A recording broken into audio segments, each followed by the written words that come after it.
Cette semaine, à Histoire de succès, location CVAC, immobilier sans tracas, liquidation JP et imprimerie AC Werbrook. Bienvenue. Partout, il existe des personnages inspirants, des leaders qui ont défié les obstacles, gravi les échelons, surmonté leurs craintes. Ils ont de l'intuition, une équipe bien rodée. Et chacun d'eux a son histoire de succès. Chez Location CVAC, ce sont nos amis Jonathan et Philippe qui nous reçoivent. Philippe, Jonathan, bonjour. Bonjour, Nicolas. Merci de nous accueillir au frais. On est bien ici et pas à peu près. Et on a l'esprit au frais aussi parce qu'on a décidé d'aller dans une niche bien particulière. C'est pas une niche où il n'y a pas de compétiteurs, loin de là. Mais quand on fait les choses différemment et surtout de la bonne façon, on fait son chemin. On va expliquer d'abord, peut-être, Philippe, les tout débuts, comment cette belle entreprise-là est née. Elle est née, ça fait pas tellement longtemps. Hein? Moi, j'ai embarqué avec eux en novembre passé. OK. Il m'a approché. Oui. Il cherchait un vendeur au début. Après ça, moi, ça fait 21 ans que je suis représentant dans le domaine de la climatisation et de ventilation. Oui. Sur le côté manufacturier. OK. Puis, on s'était assis ensemble. Écoute, la compagnie existait déjà. Le projet m'intéressait énormément.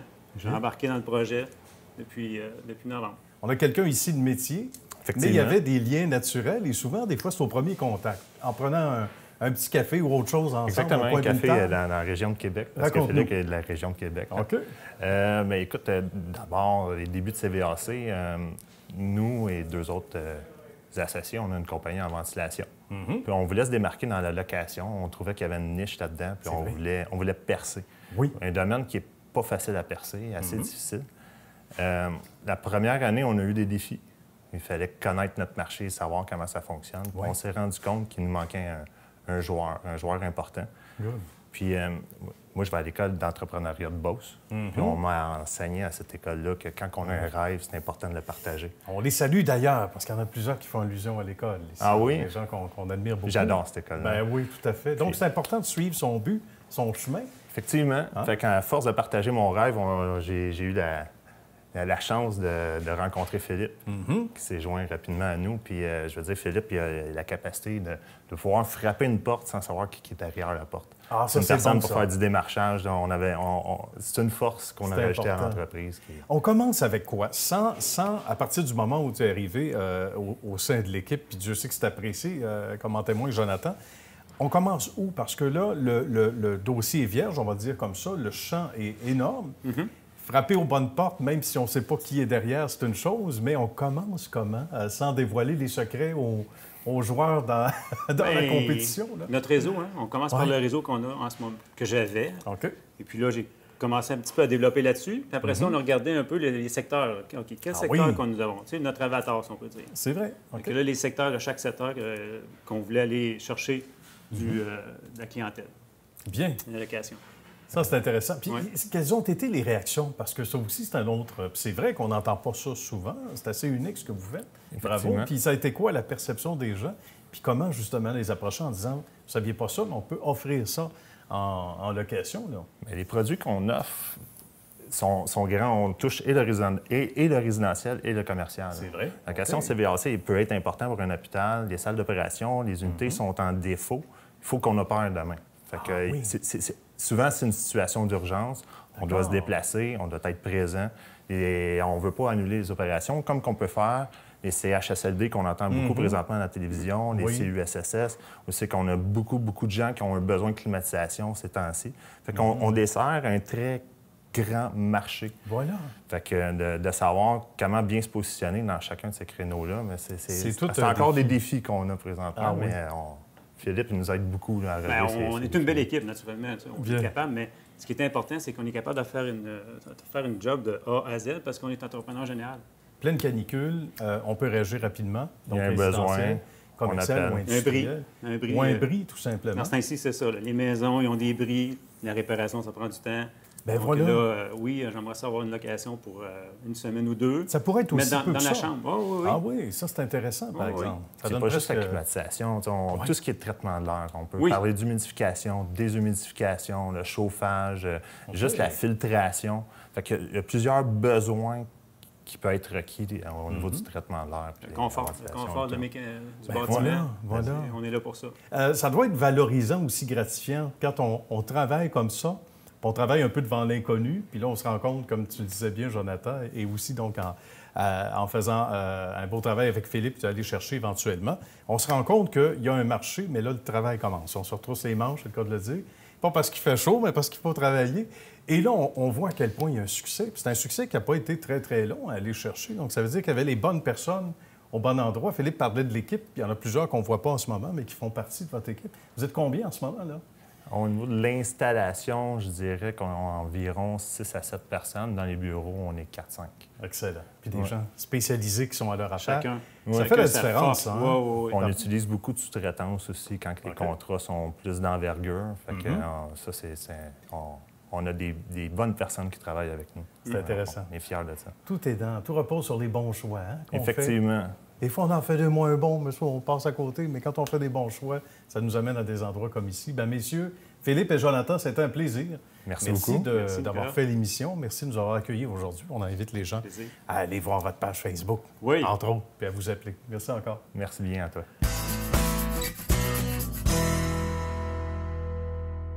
Avec nos amis Marc et Guy de chez Immobilier Centraca. C'est un nom que vous connaissez, mais que vous allez mieux connaître, mieux comprendre. Bonjour, messieurs, comment ça va? Bonjour.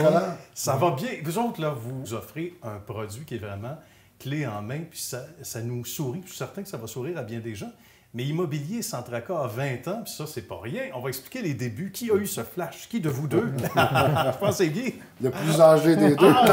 C'est facile. J'aurais pas dit comme ça. Mais... Alors, ça va faire 20 ans, Nicolas, dans 2 semaines. Bravo. Immobilier Centraca est venu au monde dans un état de service, dans un état d'aide à certaines personnes qui ont le goût, ont déjà eu le goût d'avoir un petit peu d'immobilier à revenu pour compléter leur portefeuille de retraite. Beaucoup de gens veulent en avoir de l'immobilier, mais pour certaines contraintes comme le temps, le manque d'expertise, choisir les immeubles et en dernier lieu également, tu le mentionnais tantôt, beaucoup de gens ne veulent pas les petits tracas qui viennent naturellement avec l'immobilier. Puis Dieu sait qu'il y en a. Ah, les réparations, l'entretien, le suivi des locataires, les impôts, les relevés 31, remplacer le locataire lorsqu'il quitte. C'est ça, des fonctions, des ajustements que certaines personnes ne veulent pas toucher. Mais ils aimeraient quand même avoir un peu d'immobilier dans leur portefeuille. Donc, dans ce temps-là, on fait affaire avec des gens comme vous autres. Puis 20 ans, c'est pas rien, c'est pas banal, là. Comment ça fonctionne? On va parler de l'offre de service. Monsieur, madame, qui sont à l'écoute en ce moment puis qui nous regardent, disent, bon, bien là, c'est peut-être l'occasion de dire, je veux mettre des sous, puis sans avoir à vivre avec... Comme le dit le nom, hein, sans avoir à vivre avec les tracas ou les préoccupations que l'on a normalement quand on est propriétaire d'immeubles, par exemple, comme ici. Oui. Il y a plusieurs formes d'investissement. Comme on a pu voir en 2020, la bourse a fluctué énormément. Oui. L'avantage avec l'immobilier, c'est de la brique et du mortier. Il va toujours avoir des locataires. C'est vrai. C'est ce qu'on fait, nous. On prend des immeubles multilogements qu'on convertit en condos. Et les condos, on les reloue à des investisseurs, des gens qui ne l'habiteront pas. Ça, c'est intéressant. Fait que de cette façon-là, il y a toujours un locataire en place qui paye votre hypothèque. Fait que vous avez une dette, mais c'est pas vous qui la payez. Fait que ça, c'est formidable. Est-ce qu'il y a un profil où ça peut être autant donc, des professionnels que des gens qui disent « ben moi, j'ai un peu de sous justement de côté, puis tant qu'à mettre ça dans un REER, pourquoi pas faire affaire avec des gens d'expérience comme vous? » Ça ressemble à quoi le profil, s'il y en a un, ou est-ce qu'il est assez diversifié? Il est diversifié. Oui. Bon, au niveau qualification hypothécaire, une personne, pourvu qu'elle travaille depuis au moins 2 ans, ça fonctionne. D'accord. Alors, dans ce que l'on propose aux gens, ce sont des unités de condominium dans des immeubles bien ciblés, tout près de la région de Montréal, avec un locataire à l'intérieur et une possibilité d'un financement hypothécaire à 100 % avec une institution financière du Québec. Bon, ça, c'est pas rien non plus, là. C'est intéressant. Et pour compléter le tout, une compagnie de gestion professionnelle indépendante de nous s'occupe de la gestion, de l'entretien, des réparations, du remplacement des locataires lorsqu'ils quittent. Et le côté rentabilité, on y revient parce que c'est pas banal, Marc. Oui. Et des points importants, là. C'est ce qui est super important pour l'investisseur. Et tu as un locataire qui paye ton hypothèque. L'hypothèque descend chaque année. La valeur de l'immeuble augmente à chaque année. Voilà. Et nous, on vend aussi les unités en dessous du prix de l'évaluateur agréé. Fait que déjà, chez le notaire, vous faites un profit à l'achat. C'est super intéressant pour les gens qui sont intéressés à faire de l'investissement passif. Jamais d'appel, il y a un concierge sur place, une équipe de gestion. Et ça peut être n'importe où. N'importe où. Donc, il n'y a pas de souci à savoir, oui, mais je ne veux pas que ce soit loin. C'est jamais d'abord hyper loin. Et même si c'était loin, vous n'avez pas besoin de vous occuper de rien. Donc, ça il y a une équipe sur place. Ça, c'est un gros plus. On est, comme par exemple, Guy et Marc, en plein cœur des Laurentides, où on se trouve en ce moment. Ça peut être un peu partout, mais ça, c'est un bel exemple. Et quel beau mariage entre, on va dire, la civilisation, mais en même temps la nature. Donc, ici, c'est un exemple parfait. Là. Hein? Ici, on est à la sortie de l'autoroute. Encore une fois, le cœur des Laurentides, dans un nouveau développement. Ben oui. Et nous avons 2 belles bâtisses. Et je ne pense pas que ça existe encore au Québec. Ici, nous sommes sous la technologie de la géothermie. Oh, parlons-en. Et c'est exceptionnel. Alors, on amène l'eau chaude, le chauffage, la climatisation aux locataires. C'est l'éclairage au DEL. Et au niveau de l'isolation ici, qui est supérieur. Et ça peut se faire souvent sans mise de fond. Et ça, c'est intéressant. Là aussi, j'ai l'impression qu'il y a des gens qui vont avoir les yeux gros comme ça et pour les bonnes raisons, Marc. Effectivement. Ça peut se faire sans mise de fond. On n'ira pas trop dans les détails, mais c'est avec une collatérale qu'on peut le faire. Bien. Autrement dit, si vous avez une autre bâtisse ailleurs que le condo qu'on achète, que de liquider dessus, on peut s'en servir. Donc, vous n'avez pas obligé d'avoir l'argent qui est dans votre compte chèque qui attend. On se sert d'une autre façon, une autre technique pour faire profiter la première bâtisse et le nouvel achat. Fait que le même argent sert aux deux. C'est intéressant. Puis il y a peut-être des sous qui dorment quelque part sans qu'on le sache, des acquisitions, pour dire « Ah oui ». Mais encore là, il faut être bien conseillé par ces messieurs. Après toutes ces années-là, 20 ans, c'est colossal, puis on y revient parce que c'est pas, justement, c'est pas banal. Qu'est-ce qui nous fait le plus plaisir, Guy, de voir le succès de l'entreprise? La satisfaction, Nicolas, de plus de 550 personnes depuis 20 ans qui ont peut-être réalisé un petit rêve qu'ils avaient. Ah oui. Ouais. Ce qui nous est plus plaisant pour nous, c'est de voir que certaines de ces investisseurs, certaines de ces personnes ont continué de grossir leur parc immobilier. Ah oui, et on a des exemples de personnes ils ont acheté 1 ou 2 condos avec nous, mais qui, aujourd'hui, sont rendus à 20, puis 20, on appelle ça des portes. Ils sont rendus à 20, puis 24 portes. Ils ont continué d'évoluer au niveau de leur parc immobilier et de faire grandir cette façon d'aider à notre retraite pour le futur. Absolument. Marc a un petit mot à ajouter sur justement l'appréciation de ce qu'on entend souvent quand on parle aux gens qui doivent dire, j'imagine pour la plupart, comme de mettre l'orteil à l'eau la première fois, l'inconnu fait peur, mais quand on fait affaire avec vous autres, ça semble justement très simple. Qu'est-ce qui revient comme commentaire souvent? Là, il y en a plusieurs qui ont beaucoup de bloquants, soit chercher le financement, chercher la bâtisse, mais tous ces bloquants-là, on a toujours la solution. On est dans le domaine depuis vraiment longtemps. Fait que c'est agréable de leur rendre service, d'être capable de les emmener dans l'immobilier. Et pour leurs vieux jours, et même rapidement, ils sont capables de se bâtir un portefeuille sans tracas. C'est le cas de le dire, tout à fait. Et qui est profitable. Qui rapporte, c'est ça, au moment où on peut faire d'autres choses pendant ce temps-là. Donc, les sous rentrent et sans préoccupation et sans crainte. Bien, messieurs, merci beaucoup et bravo également pour votre accomplissement, pour toutes ces années-là et surtout les tracas de moins sur les épaules des gens que vous servez. Je pense qu'il y en a plusieurs qui pourraient en témoigner. Merci encore une fois. Et à très bientôt. Bonne suite de succès. Merci de nous avoir reçus. Un autre 20 ans minimum. Oui. Merci. C'est bon.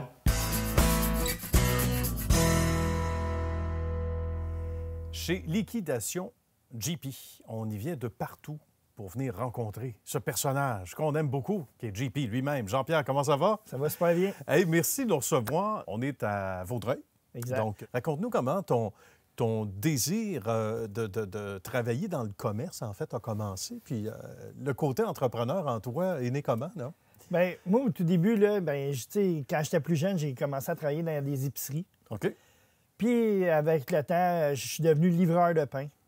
Je ramassais aussi du métal puis des choses comme ça. OK. Puis, jamais peur du travail, là. Jamais peur de travailler. C'est Puis bon. à un moment donné, là, je ramassais des affaires, puis là, je renipais ça, puis là, je vendais ça sur Internet, puis OK, ça, sur ben des réseaux sociaux. Puis c'est comme ça que ça a commencé. Puis là, un moment donné, j'en avais beaucoup de stock dans mon salon chez nous. J'imagine. Puis là, c'est là que ma femme a dit « Chérie, on sort ça d'ici. » On sort ça d'ici. Ou nous autres, on sort d'ici. Tu sais. Ça peut être ça Ou aussi. sinon, c'est moi qui déménage. C'est moi qui sors d'ici.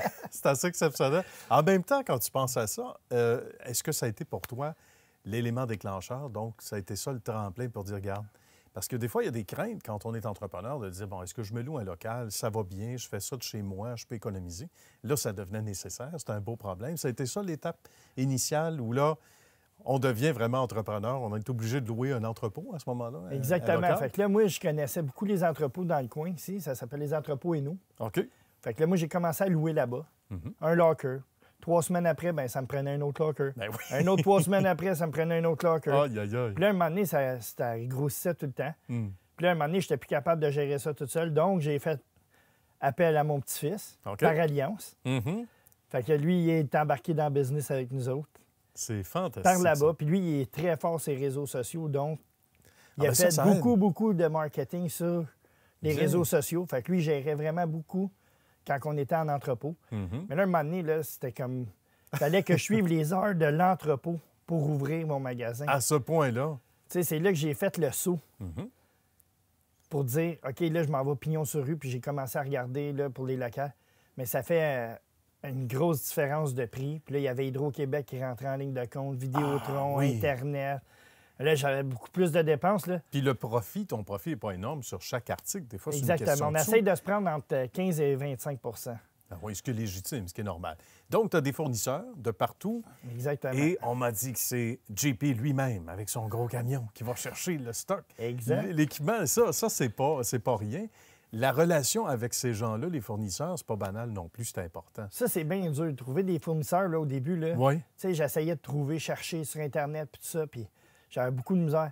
Ouais. Puis plus que ma business avançait, Hmm. là, c'est eux qui viennent à moi. Ben, j'imagine, ils viennent Puis là, cogner après ça, à la là, porte. ah, regarde, Ouais. on a ce deal-là, on a ce deal-là. Puis là, oui. oups, avec un de ces fournisseurs-là, j'ai un autre contact. Mhm. Fait que c'est comme ça qu'on a commencé à extraordinaire. bâtir, puis ça.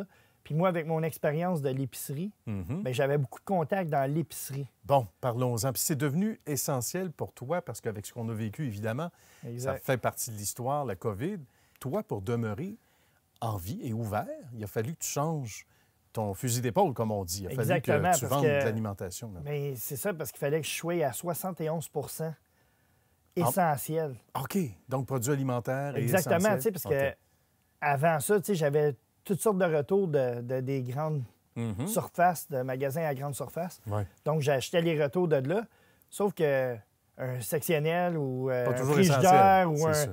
Oui, ça peut devenir essentiel. Ouais. S'il brise pendant ce temps-là, mais on n'est pas chanceux dans Non, ce c'est temps-là. sûr. Sauf que c'est pas quelque chose qui est essentiel. Comme des vêtements, là, on a tous des vêtements. Mhm. Donc, Donc, c'est vraiment ça, la ça devient bouffe pas et- essentiel, les vêtements. C'est ça. Donc, c'est là qu'on reconnaît les bons entrepreneurs. Profiter d'une opportunité, en fait, ce qui peut ressembler à un gros cauchemar, hein, on l'a tous vécu, mais pour toi, et te retourner de bord, il y en a plusieurs qui seraient couchés en petite boule devant le frigo à la maison, mais toi, blague à part, tu t'es dit non, regarde, on va se retourner de bord, on va rester ouvert.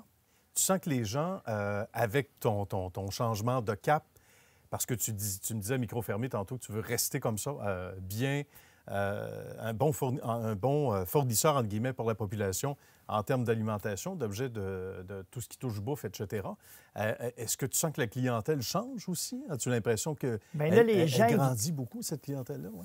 présentement, les gens, là, ils viennent ici, mais tu sais, ils ont besoin de manger. Donc, ils viennent pas juste fouiner. Non, non, c'est évident. Tu sais, comme avant, là, c'était comme, ils viennent voir, là, puis... Ben oui. Tu sais, fouiner, c'est un drôle de mot, mais tu sais, Quand même, pour bord des venir rabais. magasiner, là, tu sais, pour C'est venir ça. voir. Puis maintenant, quand ils viennent magasiner chez nous, Ouais. c'est qu'ils ont besoin. Ouais. Ils ont besoin de manger, ils ont besoin, tu sais, de Oui, oui, tout à fait. s'alimenter, puis tout ça. Fait, moi, j'essaie de trouver les meilleurs prix possibles pour avoir, genre, une épicerie à rabais. Ce qui est important de dire, c'est que on mentionne qu'on veut garder le côté alimentation ici, mais on ne va pas négliger les vêtements, tout le reste, parce qu'il y a des meubles, etc. Qu'est-ce qu'on fait Exactement. dans ce temps-là, JP? Bien, j'ai cherché pour ma clientèle Oui. et j'ai trouvé un nouveau local à l'île Perrot OK. pour les meubles, les vêtements Bon, et les petits électros, les électroménagers et tout le reste. ça va être concentré là-bas. Tout le reste va être là-bas, puis la nourriture va être ici à Vaudreuil. Bien. Excellent. Fait que ça, là, ça va être vraiment génial. là. Ben oui. Beau mariage des gens. Ça fait pas très loin non plus. Exactement, En c'est termes de comme genre distance. 10 minutes. Là. Ben, et qu'est-ce qui te fait le plus plaisir quand tu vois ça? Évidemment, ta facilité de te tourner de côté, pas juste par rapport à ce qu'on a vécu avec la COVID, mais en général aussi... Les gens, là, ils sont contents, ils reviennent puis ils aiment le service. Ouais. Parce que j'aime donner une garantie sur mes produits. Mm-hmm. Puis, regarde, si t'es pas content, reviens, puis on va s'arranger. On va s'organiser. Puis pour moi, le service, c'est ce qui est le plus important. Mm-hmm. Ça paraît, et c'est pour ça que les gens, au-delà de l'économie de sous, hein, sur certains articles, parce que c'est pour ça qu'on vient voir JP de partout au Québec, minimum. On va étaler probablement le plaisir un peu plus tard. Merci beaucoup, JP. C'était un plaisir. Merci de nous avoir reçus, puis on revient de voir, c'est certain. Lunettes Dépôt a pour mission d'aider les adultes qui effectuent un retour à l'école et dont la situation financière est difficile, pour leur permettre de se concentrer sur leur réussite académique, la tête tranquille. Visitez le site web lunettes-dépôt.ca pour de plus amples détails et pour connaître l'emplacement le plus près de chez vous. Lunettes Dépôt, pour une meilleure vision du futur.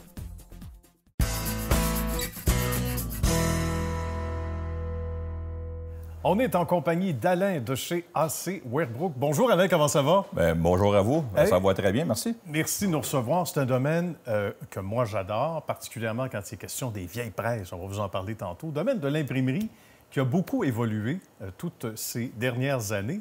On va parler de la naissance de l'entreprise, l'origine, puis pourquoi le nom AC Sherbrooke. AC Sherbrooke est venu assez simplement. C'était un hommage à mon père qui s'appelle Claude. OK. Et puis d'origine, ça s'appelait Imprimerie Claude Sherbrooke. Que quand j'ai acheté mon père en 2000, le transfert s'est fait. On a juste rajouté le nom du A pour Alain, qui est devenu Alain Claude Sherbrooke.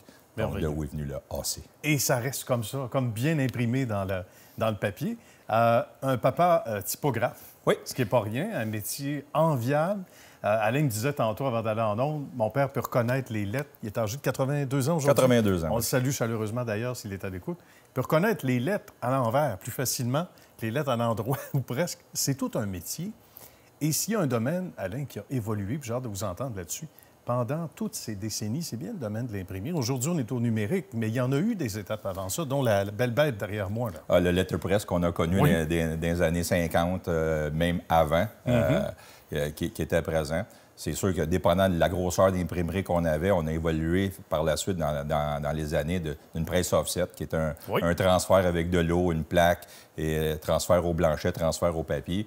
Aujourd'hui, nous, on a fait la transition il y a 3 ans passés. On est rendu aujourd'hui à 100 % impression numérique. Bien. Donc, beaucoup d'étapes d'éliminer à travers ça avant d'aller en impression aujourd'hui. Ouais. On imagine, parce que à quel point il y a eu, j'allais dire, on imagine à quel point il y avait des étapes, à quel point ça prenait de l'huile de bras versus des machines. Je ne dis pas qu'elles roulent toutes seules aujourd'hui, mais quand on regarde juste les petites lettres de typographie, il y en a eu du chemin, il y en a eu du travail, là, un peu comme certains m'ont parlé de la radio avec le ruban qu'on coupait avec une lame de rasoir. Aujourd'hui, on fait ça numériquement.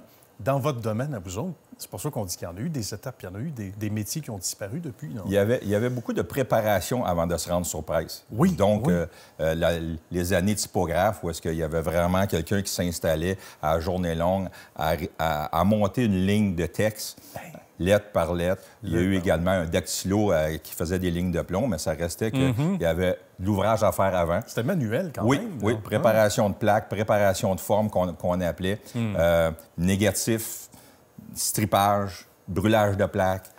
Donc, on avait, pour faire certains ouvrages, des fois, il y avait 3-4 jours d'ouvrage qui se faisaient en préparation pour se rendre jusqu'à la presse. C'est incroyable. C'est incroyable. Aujourd'hui, le numérique nous amène la rapidité. Donc, création, approbation.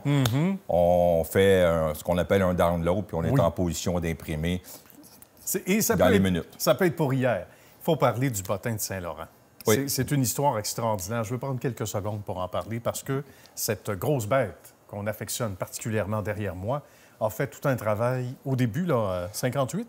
Dans les fin des années 50, j'avais encore à ma possession, il n'y a pas très longtemps, quelques bottins des années 50-60 qu'on avait. Donc, effectivement, c'est une machine qui imprime encore aujourd'hui si on voudrait. Oui. Mais l'imprimerie a évolué avec cette machine-là. Il y avait des mois de travail pour faire un annuaire à l'époque sur l'île de Montréal qui était à Ville-Saint-Laurent. qui était le seul, à ma connaissance, qui était indépendant de Bell dans ces années-là. Ah, donc, oui, c'est pas rien. c'était vrai. Non, c'était pas rien, effectivement. Puis Bell a voulu acheter. En tout cas, j'étais pas là à l'époque, ça reste quand même que... On n'était pas des négociations, mais... Non, mais tu sais, j'étais un petit bébé naissant des années 60 quand même. Fait que j'étais pas nécessairement là. Évidemment, mais c'est quand même un pan de l'histoire. C'est assez extraordinaire. Et cet appareil-là n'a pas eu besoin d'être réparé souvent. Là. 2 fois, je vais vous dire, une machine fidèle comme celle-là, c'est quelque chose. Oui. Avec un minimum d'entretien, on est rendu 75 ans presque plus tard, puis elle est encore fonctionnelle, puis elle a encore tous ses morceaux. On s'en sert pourquoi? Les accroche pas? Aujourd'hui, sa vocation a changé. On va faire beaucoup plus des emporte-pièces. Donc, on va faire de la pochette de presse, on va faire des boîtes, on va faire des accroche-portes. Donc, c'est vraiment des emporte-pièces qui sont plus... Sa vocation a changé pour ça. Sa vocation a changé. Oui. Mais là, si bien traversé le temps. Un exemple à quel point le numérique nous amène dans une toute autre réalité et plus agréable et plus intéressante, moins coûteuse aussi pour les clients. Alain, des exemples ici? Ah, tout à fait. Aujourd'hui, on sert une clientèle de beaucoup de travailleurs autonomes qui ont besoin d'un look professionnel haut de gamme. Aujourd'hui, avec la numérique qu'on a développé des produits, on est en mesure de les offrir. On a un exemple ici d'un transfert, je ne sais pas si on le voit à la caméra. Magnifique. C'est un exemple. Oui. Donc, un transfert avec du numérique, de ce qu'on appelle dans notre jargon du foil stamp. OK, ça, c'est le jargon du métier. C'est le jargon du métier. Okay. Donc, on est capable de vous donner un look pour des cartes d'affaires, une brochure, une carte de souhait. On s'en va vers des trucs de même. On est capable de l'impression blanche. C'est blanc sur du noir. C'est pas un renversé, c'est vraiment du blanc imprimé sur un carton noir. On est capable d'aller faire ça. On est capable de vous faire du court tirage dans des boîtes personnalisées. Ça, c'est bien. Encore une fois, numérique. Puis découper sur notre bonne vieille machine. La bonne vieille machine, toujours d'office. Mais c'est fascinant parce qu'on disait, Alain, la quantité, c'est ce qui fait foi de tout aussi au-delà de la qualité. Parce qu'il n'y a pas une chambre de commerce qui a 9000 membres, ou en tout cas, peut-être pas dans bon nombre de coins au Québec, tant mieux si c'est le cas, peut-être à Montréal, mais... Alors, les réalités, on parlait des travailleurs autonomes. Souvent, ça peut être quoi, 25 boîtes? Ça peut 25 être, boîtes. Presque plus le minimum. 25 cartes. Donc, souvent, je fais la face que m'appelle, elle dit, c'est quoi ton minimum? C'est 1. C'est 1, oui. Le minimum que je peux te faire en bas de ça, il n'y a rien. C'est 1 puis un sourire. Et voilà. Mais c'est ça l'avantage du numérique aujourd'hui. C'est merveilleux. C'est aussi pour ça que vous avez fait la transition 100% numérique. Tout à fait. On était rendu là. Oui, tout à fait. Puis surtout qu'au Québec, il ne faut pas oublier qu'on est plusieurs milliers de travailleurs autonomes. Voilà. Et on n'a pas tous besoin de 25 000 boîtes. On n'a pas tous besoin de 25 000 copies. On a tellement de sortes... Bien, je dis de sortes. On a... une clientèle diversifiée, autant dans l'industriel que dans des BNI, que dans des œuvres à charité. Et puis, on offre partout. Et puis, la franchise entre tout le monde fait qu'aujourd'hui, on se réfère tous. Bien voilà, justement, le référencement. D'interne, de bouche à oreille. C'est quelque chose qui nous a toujours fait vivre, le bouche à oreille. Et puis, on ne reste pas en vie pendant 75 ans à ne pas être capable d'avoir un bouche à oreille efficace. Voilà. Et dire les vraies affaires. On aime ça. Bien, c'est passionnant, mon cher Alain. Merci beaucoup d'avoir pris quelques minutes entre, justement, 2-3 travaux à faire. Merci. Pour nous accueillir. Merci d'avoir fait Histoire de succès. Le plaisir est pour moi. Et encore longue vie, bien sûr. Merci. Merci.